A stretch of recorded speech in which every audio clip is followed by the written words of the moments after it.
Insensiblement, la mise en place du plafond sur les parois verticales de la grande case s'est achevée.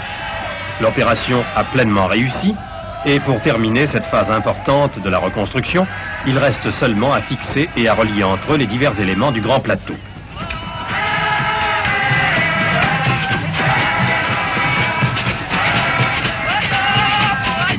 Le chef Ban Jun peut visiter l'édifice et circuler entre les murs de clayonnage de bambou bourrés de poteaux-poteaux.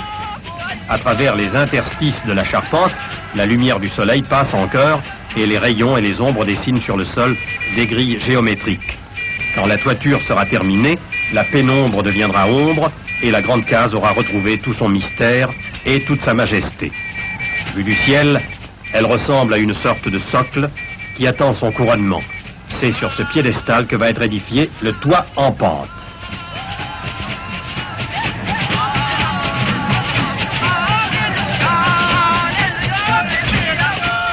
Selon les mêmes méthodes dictées par l'enseignement des anciens du village et avec les mêmes matériaux que ceux utilisés pour la base, assemblage de bambou constituant des charpentes préfabriquées, les habitants de Ban Jun abordent maintenant la phase suivante de la construction.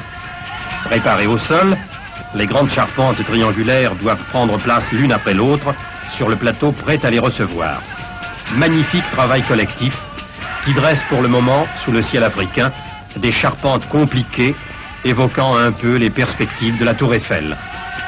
Toujours parfaitement organisés et groupés en 4 équipes, les habitants de Ban Jun vont réussir ce nouveau tour de force avec la même précision infaillible. Tandis que la grande case atteint désormais sa hauteur définitive, toute la population assiste à cette nouvelle opération comme à un passionnant spectacle, encourageant de la voix et du geste les acrobates bâtisseurs. Et le tam-tam et les instruments de musique ne cessent pas un instant de rythmer le dur travail.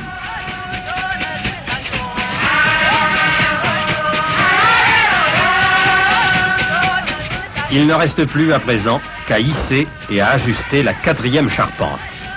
À tous les étages de la pyramide, les hommes sont à leur poste pour attendre, recevoir, guider et mettre en place le lourd échafaudage. Dans la plupart des pays, un travail de ce genre s'effectuerait avec l'aide de puissants moyens mécaniques, treuils, grues, palans, poulies. Mais le peuple bamiléké n'a pas attendu les commodités du progrès technique pour réussir de pareilles entreprises. Ce qui fut fait jadis uniquement par la main de l'homme peut être refait aujourd'hui exactement dans les mêmes conditions. L'ingéniosité, la méthode et l'esprit d'équipe suffisent, comme par le passé, pour vaincre les difficultés. La nouvelle grande case sera la preuve concrète que le peuple bamiléké sait conserver des traditions qui font honneur au Cameroun tout entier. Tandis que les charpentiers achèvent leur ouvrage, d'autres équipes ont préparé au sol les bottes de chaume. Grimpant sur la charpente terminée, les couvreurs vont intervenir à leur tour. Leur habileté n'est pas moins grande que celle des autres bâtisseurs. En un temps record, ils vont poser les bottes de chaume sur les chevrons, de la base du toit jusqu'au faîte. Ainsi, la grande case va s'habiller peu à peu, prendre sa silhouette propre, identiquement conforme à celle d'autrefois, à tel point que bientôt, on pourra oublier qu'il y a eu dans le temps une solution de continuité. La grande case existe à nouveau. Elle n'a jamais cessé d'exister, pourrait-on croire.